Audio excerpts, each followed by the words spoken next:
Hello and welcome back again to your English class. Today we are going to discuss a poem from NCERT book, English textbook for class 10. And the poem is A Tiger in the Zoo by Leslie Norris. Children, this poem it's a simple poem and it has got implications that are easy to understand. Now, let us first look at the poet, about the poet. Leslie Norris was a famous Welsh poet and a short story writer. He was born in 1921 in Wales. Leslie Norris had decided, even at an early age, that he would become a poet. He was very much interested in the poems of Dylan Thomas and Vernon Watkins. His first poem was published in 1938, but his first book of poetry came out in 1943. He shot to fame with his first publication, titled Finding Gold. His works won various awards, including the Coleman Daly Poetry Prize and the Catherine Mansfield Memorial Award. Leslie died in 2006. Now, let us have a look at the introduction to the poem. By looking at it, you will get a fair idea of what the poem is all about. Now, let's move on to the stanza-wise explanation of the poem.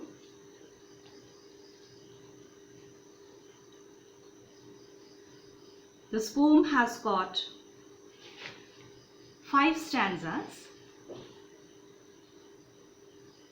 After looking at the stanza-wise explanation, let us have a look at the summary of the poem.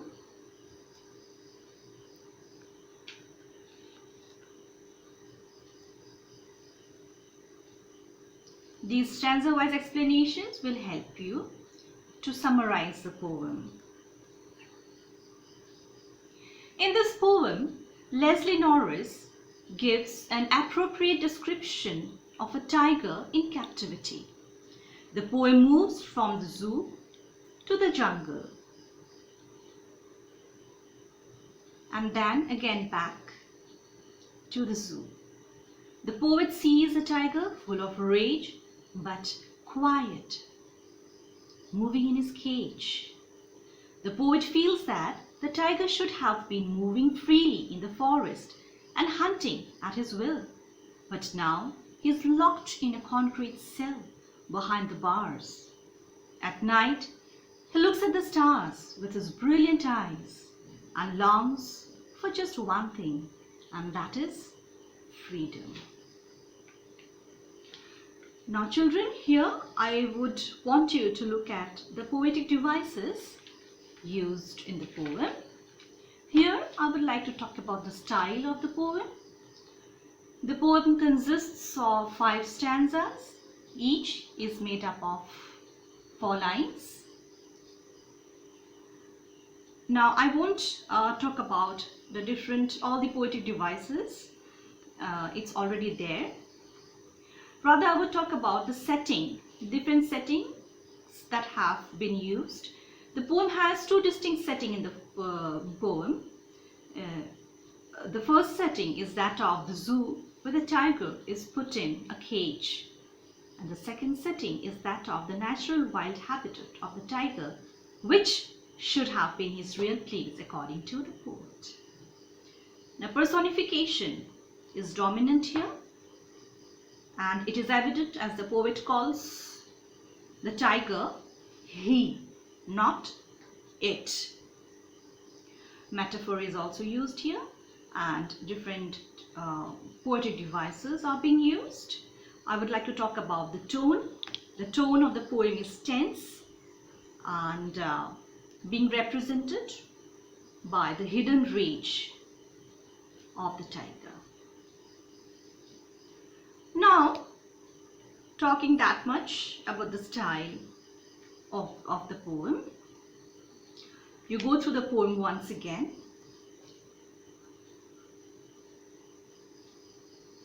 And then think about the theme of the poem. In my previous videos, I have talked about what is a theme. How does a poet work on a theme, right? So, talking about the theme,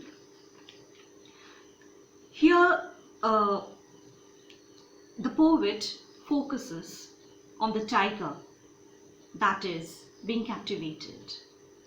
The tiger is a proud creature, but it is a shame that such a powerful, agile and untamable animal is caged. In his natural and wild habitat, he doesn't need any kind of help to hunt its food. His hunting of deer at the waterhole may seem rather, cruel, but he hunts not for pleasure, but for food. His presence in the natural habitat is necessary to maintain the balance of the food chain in nature. Sometimes the tiger may stray into human habitation, but that is to display his strength and ferociousness. Human beings captivate such a creature that is the epitome of power, strength and ferociousness, and they display it in the zoo for people who come to the zoo to see him as entertainment. The poet impresses upon the fact that freedom is valued by every creature. The tiger too loves and values its freedom. It shows its anger, hatred, and even defiance by walking about in rage in his cage. So, we need to understand that human progress should not be at the cost of destroying the natural habitats of animals. In my previous videos, children, I have talked about the difference between theme and message. And here I would like to point out about the message that the poem conveys. I hope you all can also very well comprehend the message. Here the message is, freedom is loved and valued not only by human beings but by every creature. And so animals should be in their natural habitat. In this poem, the poet is also raising a moral issue, and that is human beings' cruelty against animals. So with this, we have come to the end of the analysis of the entire poem. I hope you have understood the poem, and go through the poem once again and the detailed analysis that we have done in the different slides. So with this, I sign off. Thank you, and wait for my next video.